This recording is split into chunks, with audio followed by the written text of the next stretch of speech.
My birthday was this past weekend, and while there are many things I look forward to, I can't stop asking myself, how can I live a longer, healthier life? Perhaps I'll find the secret here on this special island. Welcome to Okinawa. According to the Blue Zone research, Okinawans have less cancer, heart disease, and dementia than Americans, and women here live longer than any woman on the planet. There are 7 core habits the islanders in Okinawa have. Let's dive in, starting with the most obvious and moving towards the more subtle habits. Hara hachibu, stomach 8 parts. So this is something I need to learn. Stop eating when you're 80% full. This cultural practice of calorie restriction and mindful eating is part of the reason that Okinawa has a higher percentage of people who live over 100 years old. The average daily intake of an Okinawan is about 1,900 calories, which is significantly less than the average number of calories consumed by a typical American. According to research by the USDA, the average American man consumes over 2,500 calories. For women, the same trend holds true. But women, especially in their 40s, consume more than any other age group. There's a significant difference between when you say, "I'm full," versus when an Okinawan says, "I am no longer hungry." During my trip, I was encouraged to eat slowly, focus on the flavors, and use smaller plates. But it's just not about how much you eat. It's also about what you eat to nourish your body. Keep in mind, though, that in 2020, the founder of the Blue Zones revealed on a podcast that due to the introduction of the Western diet, Okinawa has suffered the worst degeneration of all 5 Blue Zones.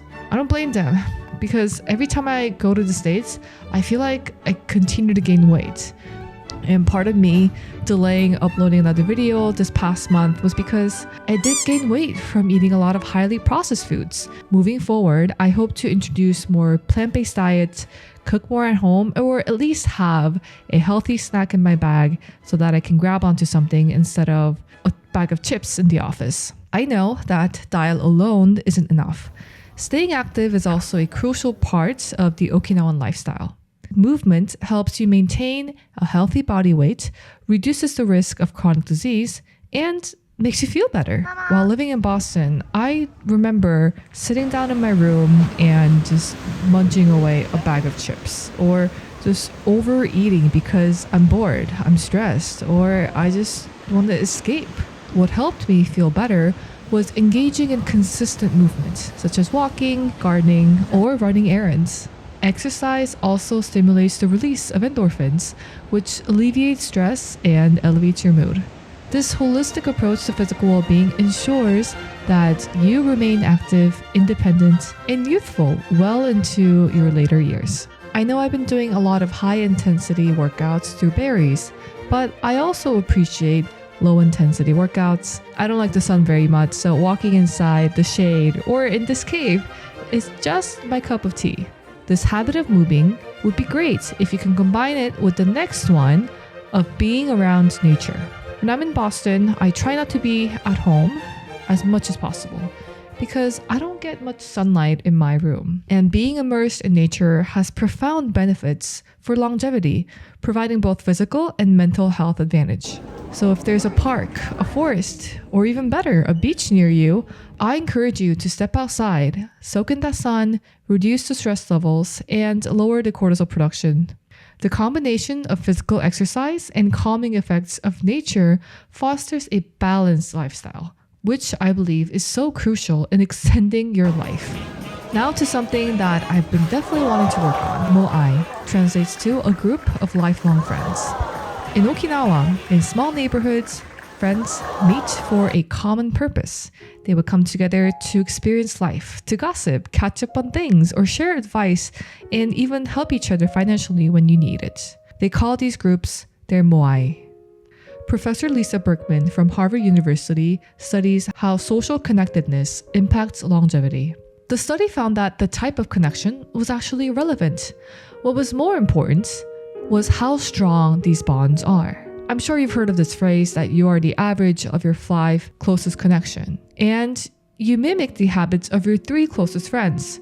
If you share similar values, healthy habits, and life goals, then you're likely to experience less stress, be happier, research says by 15%, and live a longer life. And I said this earlier, friendship is something that I'm most concerned about. I know that having a strong friend group is really important, but don't you think it gets harder to make friends as we grow older?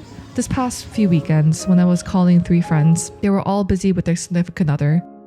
I went for a walk with a friend and thought that we'd be grabbing lunch together when we stepped into a restaurant. But it turns out the friend was picking up food for the partner and I ended up eating alone in my apartment. Another friend that was catching up from work briefly had to cut the conversation short because he had family duties. And another close friend of mine, turns out that she was in the middle of helping her boyfriend move in. And while all of these conversations ended up with "let's catch up soon," we never got to schedule a date or a time to meet up. But don't worry, if this was the only reason for longevity, I would have died in loneliness yesterday. There are other important factors too, such as how you spend your downtime. In our 20s and 30s, most of you are probably really focused on the goal, preparing for that exam, going after that promotion, or keeping yourself busy with a lot of responsibilities that life throws at you. I continue to remind myself that managing your mental health is at the core of your health. Researchers have also noted the importance of having a hobby. And if you think about it, you spend the most time alone in your life. For me, YouTube has been a great hobby as I work on storytelling and think about my experience that I want to share with you. I also try to have a hobby where I can do it with others too. So for instance, I'm starting another book club with some work friends and we'll be reading together 3 chapters each month. Whatever you decide to do as a hobby, I hope you find ways to make it sustainable and enjoyable for you. The final habit is about ikigai. For this tour in Okinawa, I went with my mother and we had a Korean guide. She started learning Japanese in her 40s and became a guide. She said one of the most popular jobs among Japanese these days are part-time gigs, quote-unquote alba. And what I noticed in Japan, especially in Okinawa, were the number of elders who were working behind the cashier, working in restaurants, and working in office jobs too. Ikigai, the word is often translated as that which makes life worth living. Essentially, what is the purpose in your life? Examples of ikigai could include aspects related to your social identity, like work, family, or pursuit of self-realization, such as hobbies or travel, and activities that are seen as ends in themselves. A few years ago, I was sitting down with a mentor, and the partner at the firm said, "Eugene, why do you work?" Truthfully, I said, I treat my job as a job. Work is work, and I love the things that I do outside of work. I've been moving away from associating my self-worth with work because I know that there are a lot of things, exogenous factors, and things out of my control that will be happening at work. And anytime something disappointing happens, I don't want to associate that I was not good enough for that promotion or I was not good enough to be selected for a certain position. I'm still on the journey of finding my ikigai. I think I'm getting quite close to finding my ikigai. And I hope you are enjoying that journey too. Until then, stay healthy and come back to my next video topic on... This is Eugene with tips to keep you going. Leave your comments below. Let me be your guide. Subscribe, hit that bell, come and join the ride.